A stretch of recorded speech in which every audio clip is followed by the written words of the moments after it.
Thank you very much, Or Torah Stone. I'm Rabbi Jeffrey Sachs of TEED and the Web Yeshiva. I'm also the director of research at the Agnon House in Jerusalem.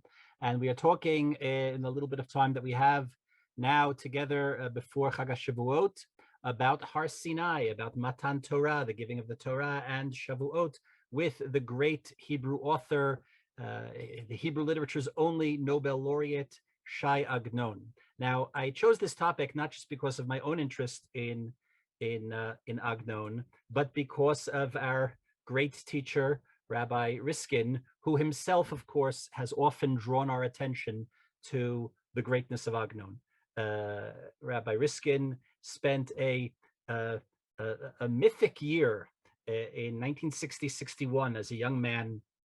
He came to Israel. I believe it was his first trip to Israel, which of course set a template for so much that would come later, and for so many of us that were inspired to follow in his footsteps. And during that year, during that one academic year, Rabbi Riskin studied in the Hebrew University in Yeshivat Ponevezh in Machon Greenberg, did a variety of other things, made relationships that would flourish and flower in the years of his establishing of Efrat and all of his years afterwards.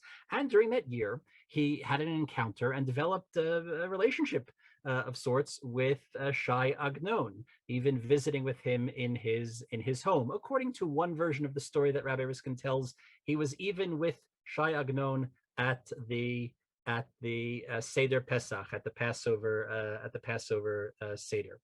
And turning my attention to Agnon's writings about Shavuot, it occurred to me that at every point along the way, there are resonances with the messages that Rabbi Riskin has been teaching us these many years. And in the little bit of time that we have together, I'd like to touch on a few of them. Much more than I will say here, there is to be said here.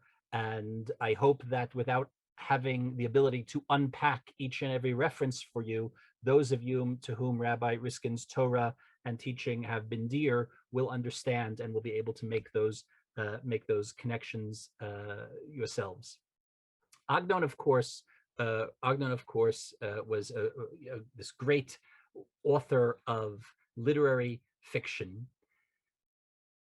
And part of his achievement was taking the entirety of the rabbinic bookshelf, the entirety of the Jewish bookshelf, from the Tanakh, the Midrash, Chazal, the Mishnah, the Agadah, medieval Hebrew literature, medieval Hebrew poetry, the works of the Hasidut and the Haskalah, the entirety of the Jewish bookshelf, and distilling it into the mold of modern Hebrew literature. His friend, the great researcher of Kabbalah, Gershom Shalom, pointed out in a very trenchant analysis of Agnon's significance, of his contribution to Jewish life and literature and learning, an essay called S.Y. Agnon, the Last Hebrew Classic. A quick search in the Google machine will provide you access to that essay. He was trying to explain something about what Agnon's writing is. He says Agnon's work is contemporary with the first stammerings of the awakening of Jewish literature in its reawoken Hebrew language. And one can speak of a secret and mutual fascination between the two. The occupant of the most advanced outpost of the Hebrew language in its old sense, somebody, Agnon, who was drawing on the world of rabbinic literature, and the pioneers of the unbroken land that stretches beyond, the new Yeshuv, the new Jewish society that was coming to life in the land of Israel at the beginning of the 20th century. The anarchic vitality, the lawlessness and roughness of the new language has alarmed Agnon and appears as an object of scorn and irony in quite a few of his stories.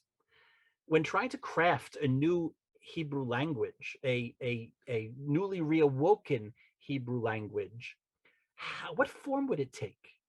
How would we imagine the continuation, the continuity of that Hebrew language and all of the culture that would be transmitted through it in a newly secularized, modernized language? How do we take the Hebrew, the Ivrit, the Lashon HaKodesh of the Midrash and of the Sidur of the Beit HaMidrash and the Beit Knesset and make it, come alive as a workable language here in the land of Israel? The reader of Agnon cannot escape the feeling that more and more of the master's work was produced as a kind of desperate incantation, an appeal to those who would come after him. It is as though he were saying to the next generation, since you no longer accept the continuity of tradition and its language in their true context, at least take them in the transformation they've undergone in my work. Take them from someone who stands at the crossroads and can see in both directions. At the crossroads of Jewish history, there are certain figures that stand at those crossroads, at these pivotal moments where it's not clear what the direction the Jewish people will take after they've crossed that bridge, after they've made that transition from an old world to modernity, from modernity to post-modernity. And there are certain figures, Rabbi Soloveitchik called them the Pleitat Sofrehem, figures, transitional figures in every generation who kind of are the transmitters of an older culture so that the next generation can find their own way back into the culture. God forbid it should not be left behind. And of course, the work of Rabbi Riskin here should be obvious.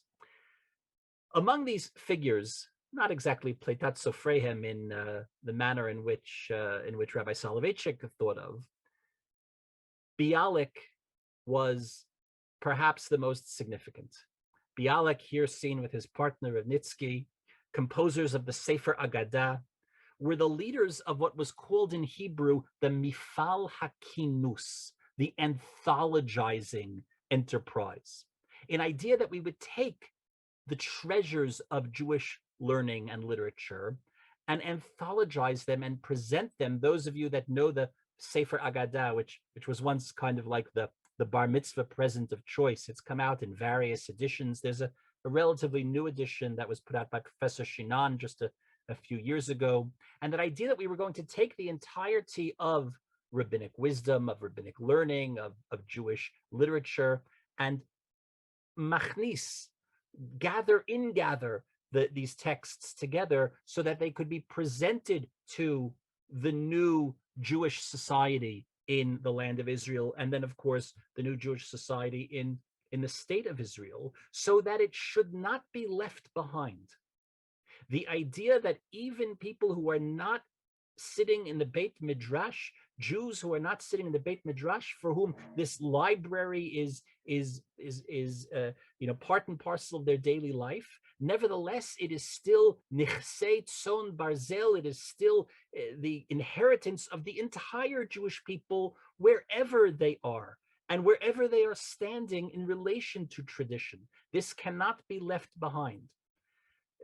That great Jewish apostate, and that who was maybe an even greater poet than he was an apostate, Heinrich Heine, pointed out that was the secret of Jewish continuity in the diaspora, that we found a portable homeland in the text, the improbable, miraculous story of Jewish survival, divorced from our land, exiled from our home.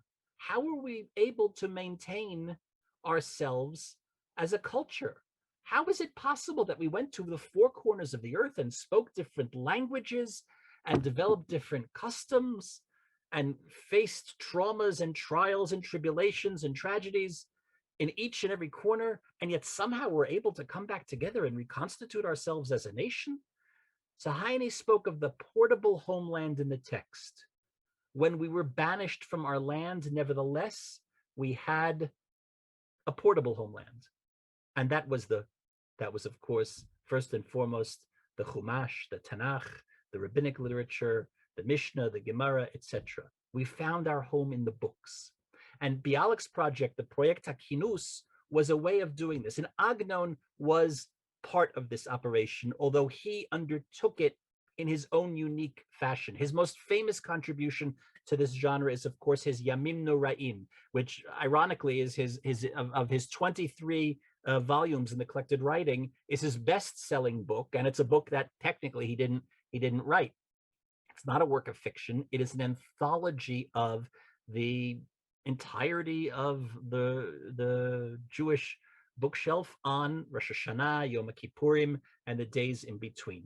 It's a very well-known book. You can go into virtually any synagogue, well, let's say any synagogue that any of our listeners might be likely to inhabit on Rosh Hashanah and Yom Kippur. I would be surprised if you didn't find someone in Hebrew and English with a copy of Agnon's Days of War, his Yamim Noraim.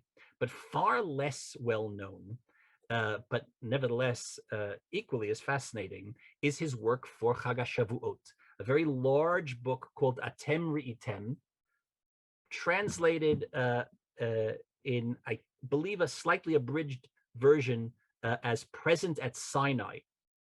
It's an anthology of Jewish sources from the Bible through the rabbinic canon into more early modern works around issues related to the Ten Commandments, the giving of the Torah, and related things, texts connected to Chag HaShavuot. It's a work that's dedicated to trying to communicate to people who may not otherwise access the original sources in their primary form, the value of Torah study, the primacy of Torah study, the value of Ahavat Torah, loving Torah, and the connection that Torah forms between God and the Jewish people. In a different work, a work that is really Agnon's most direct treatment of the Holocaust, a story in English called The Sign, in Hebrew called Hasiman, the narrator, who's very obviously meant to be some kind of projection of the author into his own work, describes sitting in Jerusalem on the eve of Shavuot and discovering, being told, learning that his little town Buchach, which was then in eastern Galicia, today in the western Ukraine, the town that he left at around the age of 20, but which never left him, a town of around 12,000 Jews, around 12,000 residents, 60% of whom were Jews, a town that he spent the rest of his life until well into the end of his days. He died in 1970, a town that he occupied, that occupied him, that was the object of fascination, of adoration, of satirization, about which he continued writing throughout his whole long life. He's informed that the whole town has been wiped out, that the Nazis came,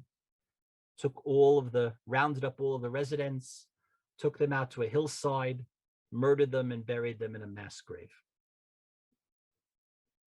He finds this out on the eve of Shavuot.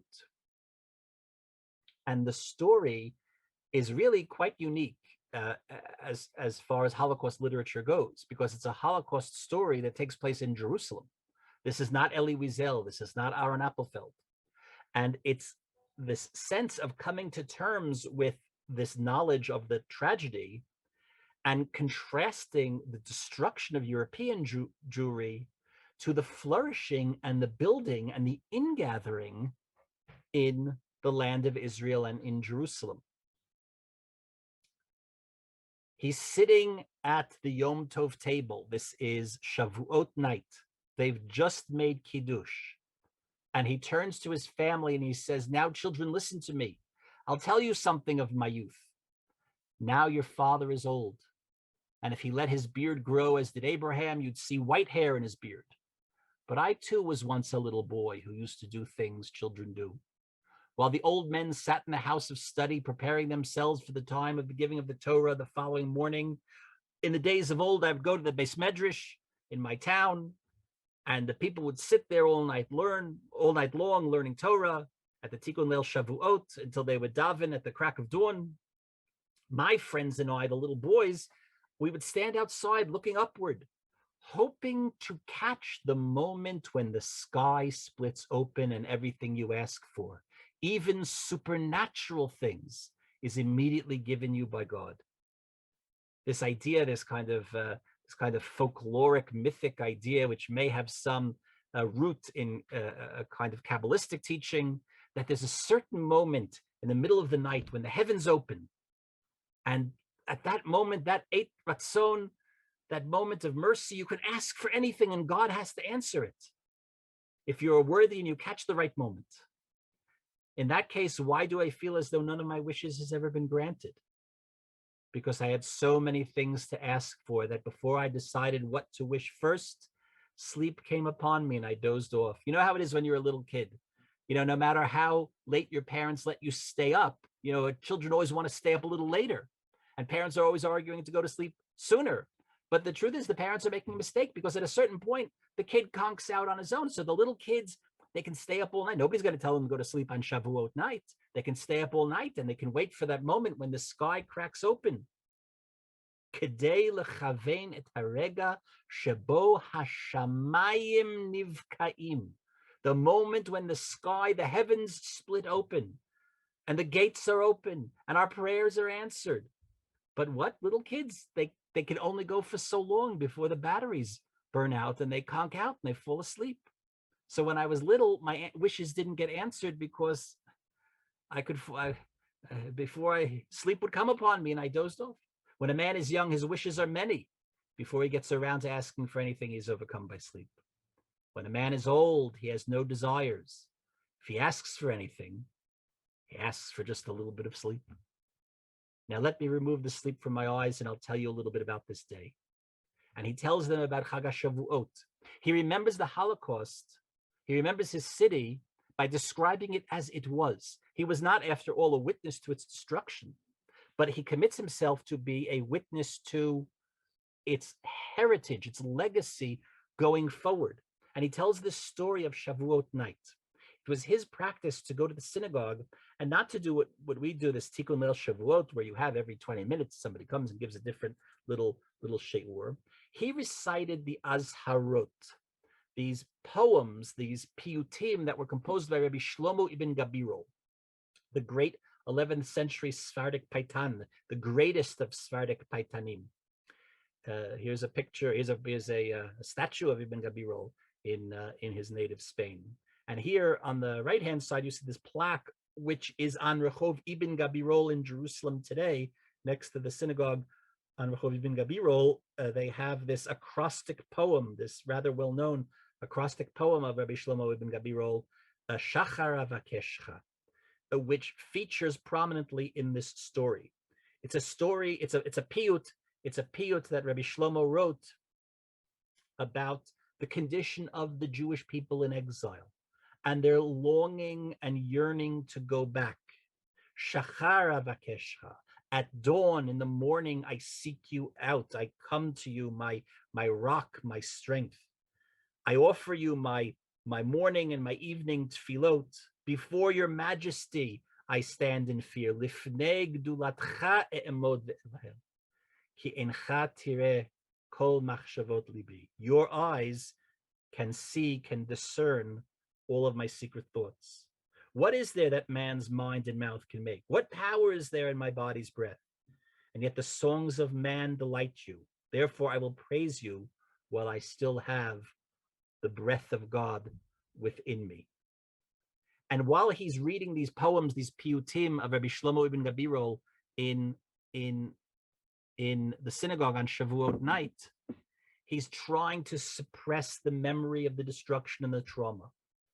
But it keeps presenting itself until in the end, Rabbi Shlomo, in a kind of vision, the reader is left to determine, is it a vision? Is it a dream? Has the man fallen asleep, as so many do on Shavuot night? And Rabbi Shlomo comes to him and tells him it's his task. It's the author's task to be the bearer of memory, And then this Rabbi Shlomo ibn Gabirol composes a piyut, a liturgical poem, an acrostic in memory of Buchach, Agnon's hometown. And it's filed above in heaven so that permanent remembrance can take place. It's a fascinating story in which Agnon weaves together all of these different themes: Shavuot, Matan Torah, the power of the past on the present, the force of Jewish history and Jewish literature and Jewish culture to craft and shape Jewish life going forward, Jewish memory going forward, the role of the Holocaust in the imperative that we feel to continue teaching and preaching and building. Again, we're talking about Rabbi Shlomo ibn Gabirol. We're also talking about Rabbi Shlomo Riskin. In Atem Re'item, which is this massive collection,